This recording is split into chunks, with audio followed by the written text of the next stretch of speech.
On a un graphique avec trois courbes graduées en énergie, donc en joules, en fonction du temps en millisecondes. Donc on nous donne aussi une masse qui est égale à 500 grammes. Et la première question, c'est quelle courbe représente l'énergie potentielle de pesanteur EPP? En déduire la hauteur de chute. Donc déjà, on peut voir, donc on parlait de chute libre, c'est-à-dire qu'on considère qu'il n'y a pas de frottement et pas de perte d'énergie, donc ça veut dire qu'on a l'énergie mécanique qui se conserve. L'énergie mécanique qui se conserve. Ça veut dire qu'on a énergie mécanique égale à une constante. Donc c'est la courbe rose.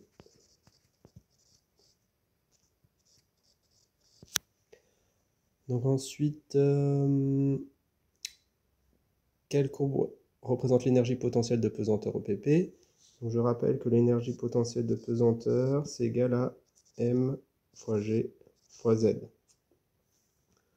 On voit que lors d'une chute, Z va diminuer, donc l'énergie potentielle de pesanteur va diminuer. Donc ici, la seule possibilité, ça va être la courbe rouge, puisque c'est la seule qui est décroissante. Donc on nous demande quelle est la hauteur de chute. Donc c'est-à-dire qu'au départ, on va avoir l'altitude maximale, puisque l'origine des altitudes a été prise nulle au niveau du sol.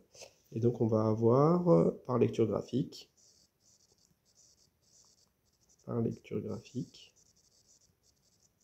on peut voir qu'à t égale 0, EPP, à t égale 0, c'est égal à 62 joules.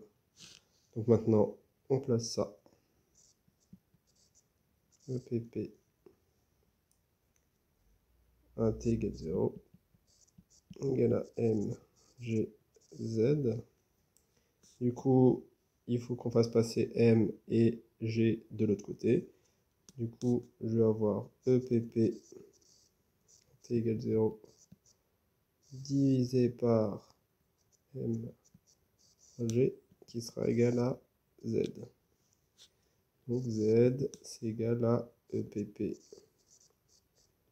0 divisé par m fois g.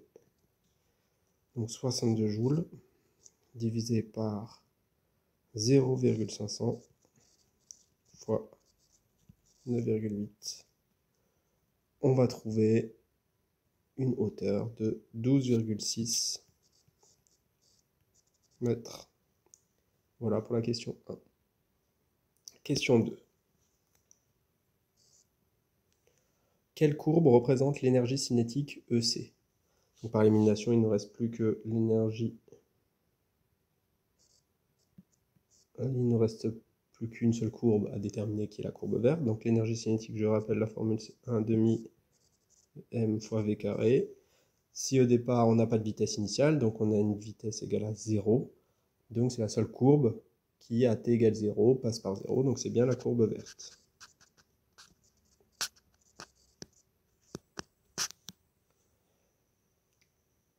Donc en déduire la vitesse de l'objet lorsqu'il touche le sol. Donc lorsqu'il va toucher le sol, on aura l'énergie cinétique qui sera égale à l'énergie mécanique, puisqu'on aura l'énergie potentielle de pesanteur au moment où l'objet va atteindre le sol qui sera égal à 0 joule.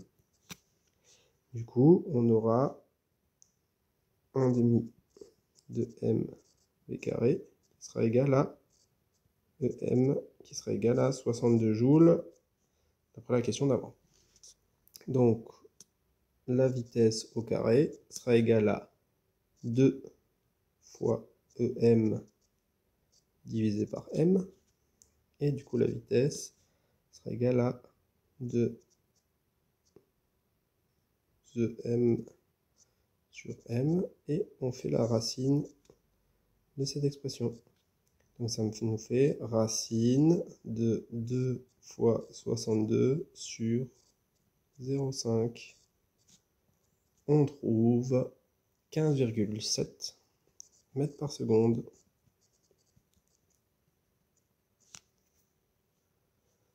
Et la question 3, on y a déjà répondu avant, c'est l'énergie mécanique. Donc on va quand même l'écrire. Courbe rose. C'est EM.